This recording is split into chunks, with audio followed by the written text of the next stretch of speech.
A Lakers rally falls short, but is it worth it if they found the solution to stopping the Joker? Walker Buehler has a target date for his return to the Dodgers, and once again, USC has a top 5 receiver in the nation. Good morning, I'm James. This is your daily dose of sports and snark for the greatest sports city in the world, Los Angeles. This is the faithful Angelenos Morning Report. It is May 17th, 2023. I am on my way in minutes to Oklahoma to begin a new work assignment. That's not good, but whatever. Let's lift the mood. Talk a little LA sports. If you like being in the know about LA sports, clickety-clack the like button. Clickety-clack the subscribe button. There's a notification bell. Hit that. It'll let you know when we're dropping new content. Sharing is caring. Let people know we exist. And yeah, comment. The Lakers played last night. Lots to talk about.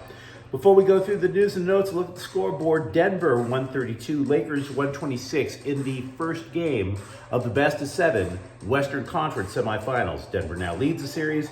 Game 2 is Thursday. We're going to talk much more about that in just a few seconds. Minnesota 5, Dodgers 1. Freddie Freeman went 2 for 3 with an RBI. Dodgers are still in first place though. Meanwhile today, Minnesota is at the Dodgers at noon. Dustin May is 4-1 with a 2.68 ERA. Sonny Gray, 4-0, 1.39. It is Galaxy Game Day, midweek games for MLS. The Galaxy are at Columbus at 4:30.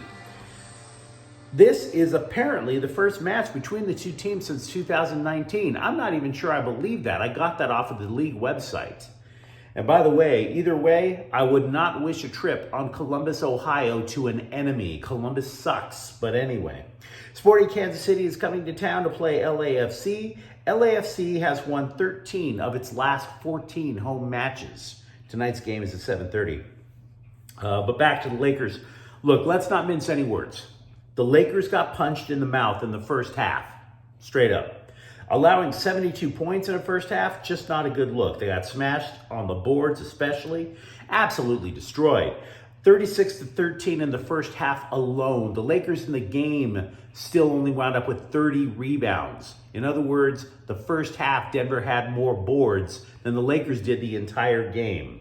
So when you get clobbered on the boards like that, you have to ask yourself, is that normal? Is it par for the course? And the answer with the Lakers is no. The Lakers are right now, well, going into the series, I should say, the 3rd best rebounding team in the NBA playoffs. 6th best rebounding team during the regular season.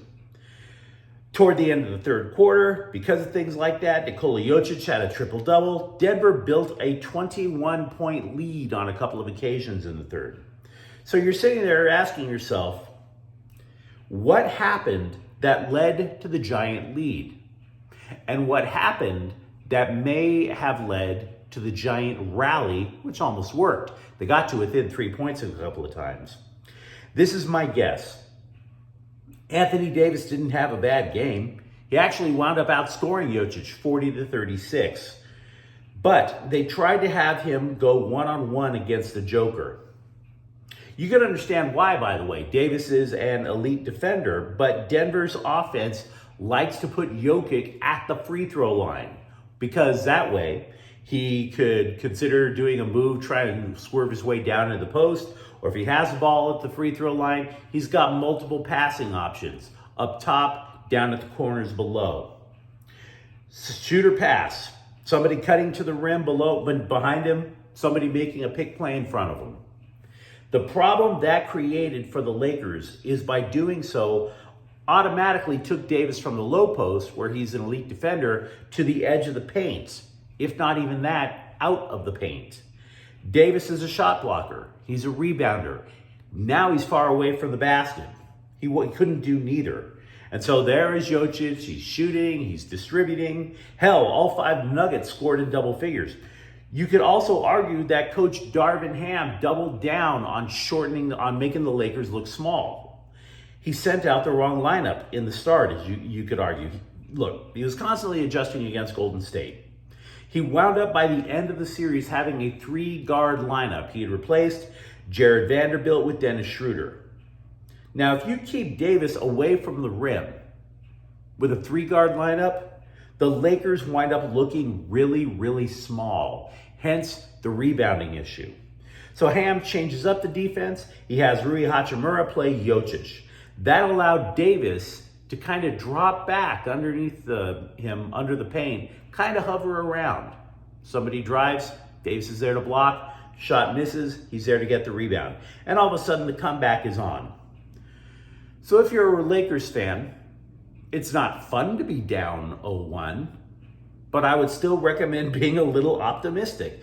A front court of LeBron James, Anthony Davis, and Rui Hachimura worked very, very well. The Nuggets surpassed 100 points at the end of three quarters, and the Lakers made an adjustment that made Denver look far more human in the fourth. If that formula works in game two, they could steal home court. James, by the way, added 26 points. Walker Buehler has returned throwing in the bullpen from a second Tommy John surgery. We were talking about that a few days ago. Buehler told The Athletic he wants to be pitching for the Dodgers by September 1st. That would be 448 days since the team shut him down, 374 days after this Tommy John surgery, which, if it happens, by the way, is just incredible. Now, to be clear, these are not actual bullpen sessions. The catcher is not squatting, he's standing up. Buehler's not throwing breaking pitches. It's more like tossing the ball from the mound just to see if the arm is working at all. So to repeat what was said back when it was originally announced that Walker Buehler would have a second Tommy John procedure, this is something to keep in mind. There is not a lengthy record of pitchers who have had two Tommy John surgeries and have come back to have wildly successful careers. Nathan Eovaldi might be the most successful. He had two. He winds up winning a World Series in Boston and going to an All-Star game. But pretty much, that's it. So in Buehler's favor is his age. He's 28, still somewhat young, able to recover from procedures like that. And he was considered being on his way to becoming the unquestioned Dodgers ace before things went haywire. So a combination of youth plus ability, maybe he can come back. Maybe he can be as effective.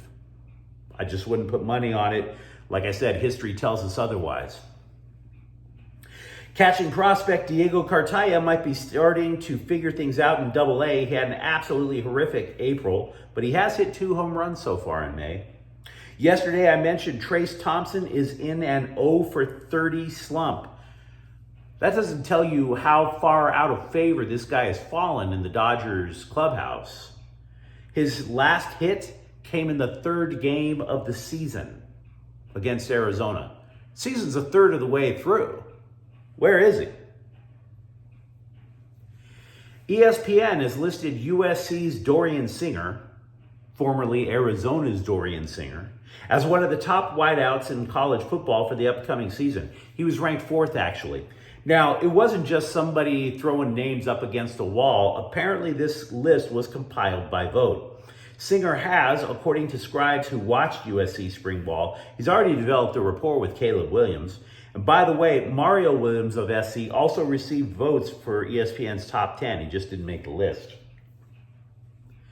The WNBA has pulled a first-round draft pick from the Las Vegas Aces and suspended their coach, Becky Hammon, because they violated workplace policies regarding current Sparks player Derica Hamby. She played for the Aces when this was going on. What I'm about to tell you is HR minutia. I am not an HR guy. I don't want to go to human resources. That's usually bad news for your boy. So I'm not going to talk like an HR guy. I'm more like the drunk jerk at the sports bar. So I'm going to describe this case like the drunk jerk at the sports bar. Hamby was pregnant, and the Aces were like, hell no, we can't have a pregnant girl out there. That would suck. And things fell apart from there. Now, there may have been much worse things said. I am not privy to what went on, obviously, in a WNBA locker room, nor do I want to be privy to what's going on in a WNBA locker room. So I don't know what was actually said. And I kind of don't care. The bottom line is Hamby gave birth. She's playing in LA now. And if there's any legal issues, just understand, I'm just a drunk. I don't know any of the inside dope. The Sparks have also waived third-round pick Monica Zazano of Iowa. The Sparks season will start on Friday. They'll be hosting Phoenix. Are you, like me, a Galaxy fan? Do you want me to make you upset about being a Galaxy fan? The Galaxy have the second highest payroll in the league at $23.5 million yesterday. And just 2 league wins to show for it. Doesn't that suck, right? Moreover, take 2 players who don't play for the team. Designated player Douglas Costa, who has almost as many red cards as goals in his entire Galaxy career. Costa has 4 goals, 3 red cards. And you add that with the salary for the benched Efren Alvarez, who really loves him some double-doubles and some carne asada, apparently. You add those 2 salaries together for 2 players who do not play, you get half of the entire team payroll for Montreal.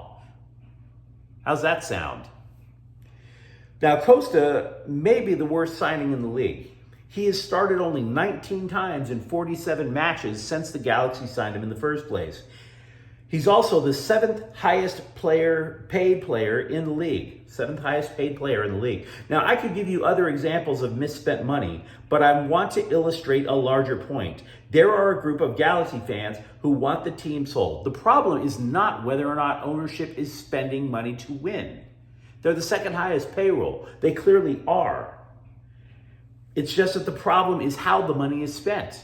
Nothing for scouting, nothing for analytics, just one bad contract after another. And there's one man to blame for that, Chris Klein. Just that simple. LAFC weighs in, by the way, at a much more responsible $17.4 million payroll. The Rams pick up defensive back Vincent Gray, last seen with the New Orleans Saints practice squad. It's funny, because when I was taking notes for today's episode, I ran across this headline. How much will LA miss Jalen Ramsey? When you're grabbing undrafted free agents put on waivers from other teams, yeah, they're going to miss him a lot. This is stupid. We are going to miss Jalen Ramsey a lot. Stop trying to fool us, Rams bloggers. It's a pointless question. We know the answer. It's not complicated. We're going to miss him a lot. Thanks for asking. Dumb question. Dumb question. Chargers defensive tackle Sebastian Joseph Day said a lot of things yesterday, some of which, honestly, I just don't believe. For example, he said losing in the playoffs last year to Jacksonville has helped team chemistry now. I don't buy that. I just don't. Could be wrong. He also believes that with the players from last year, the new players from last year, gaining experience in Brandon Staley's defensive setup, the Chargers' expectations should be sky high. I can live with that one. I think that's a little easier to stomach.